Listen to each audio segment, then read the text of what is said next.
சில நேரங்களில் காலை விழிக்கும் போதே மிகவும் கனமாக தோன்றும். அலாரம் ஒலிக்கும், ஆனா மனசு ஏற்கனவே சோர்ந்திருக்கும்.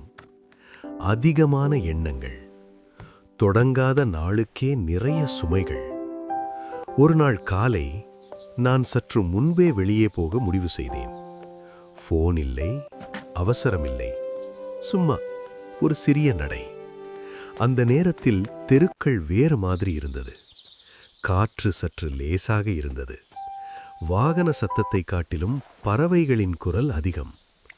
சின்ன சின்ன விஷயங்கள் கவனிக்க ஆரம்பித்தேன்.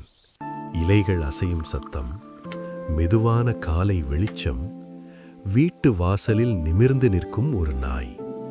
பெரிய விஷயம் எதுவும் இல்லை, சாதாரணமான தருணங்கள் மட்டும். ஆனா மெதுவாக என் மனசு அமைதியாக ஆரம்பிச்சது. பிரச்சனைகள் மறைந்து விடவில்லை, ஆனா அவை கொஞ்சம் சிறியதாக தோன்றியது. இப்போது ஒவ்வொரு காலையும் அதே மாதிரிதான் தொடங்குகிறது. ஒரு சின்ன நடை. சில சமயம் நாம் தேடும் அமைதி தூரத்தில் இருக்காது, அது நம் வீட்டுக் கதவுக்கு வெளியேதான் காத்திருக்கலாம்.